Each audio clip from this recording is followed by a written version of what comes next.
Madam President, it was a signature assurance of the President's campaign. Middle-class Americans would see no new taxes of any kind under the new administration. Well, it's a pledge he'll have to break if the health care bill that's currently moving through Congress makes its way to the President's desk and he signs it. We already know that the bill slashes seniors' Medicare, and study after study shows that it's going to drive up premiums for people who have already got insurance. Higher taxes will be the third painful blow to Americans already struggling in a recession. Here's a sample of the new taxes Americans are going to have to bear to finance more government health care. Anyone whose health care benefits are worth more than $8,000, or any family whose benefits are worth more than $21,000, will get a 40% excise tax. While backers like to call these high-value or Cadillac plans, the new tax won't be indexed to keep pace with rising health care costs. So as time marches on, it won't just hit the so-called Cadillac plans, but the Buick and the Chevy plans too, all the way down to tricycles. Eventually, this tax will hit all plans. Health insurers also get hit with a giant new non-deductible tax, which we know will get passed along to families in the form of higher premiums. The bill would tax life-saving medical devices like heart stents and prosthetics. Prescription drugs get taxed, which we know patients will have to pay for in the form of higher drug costs and premiums. Tens of millions of American families who've experienced tax-saving benefits of flexible spending accounts to pay for prescription drugs and other necessities will see those benefits wiped out under this plan.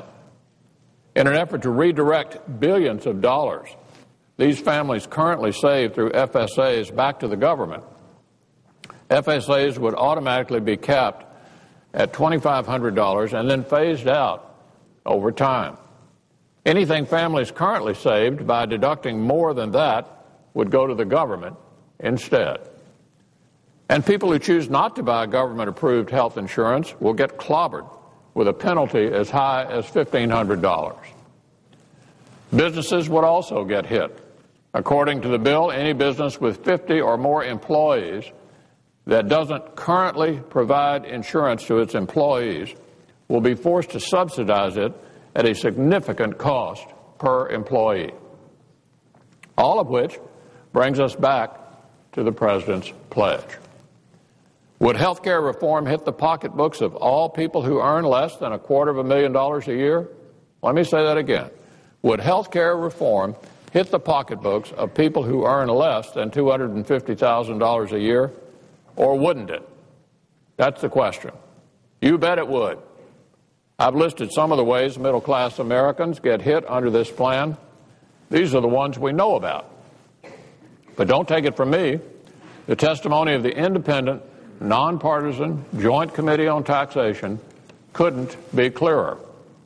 It looked at the taxes in the Finance Committee bill and found that nearly 80% of the burden would fall on Americans earning less than $250,000 a year. Madam President, 80% of the burden would fall on those making less than $250,000 a year. Taxes on insurers and manufacturers will be passed right along to consumers.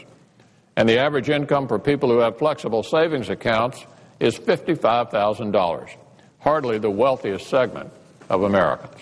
Bottom line, if you have insurance, you get taxed. If you don't have insurance, you get taxed. If you're a struggling business owner who can't afford insurance for your employees, you get taxed. If you use medical devices, you get taxed. If you buy over-the-counter medicine, you get taxed. In other words, Americans get taxed going and coming under the trillion-dollar plan that's making its way through Congress. No wonder most Americans oppose this plan, Madam President. Higher premiums, higher taxes, cuts to Medicare. This is not the reform America bargained for. In fact, it's no reform at all. It's a bill of goods that's being forced on the middle class when they can least afford it. Common sense reforms, lower costs, that's what people want, and that's what they should get. Madam President, I yield the floor.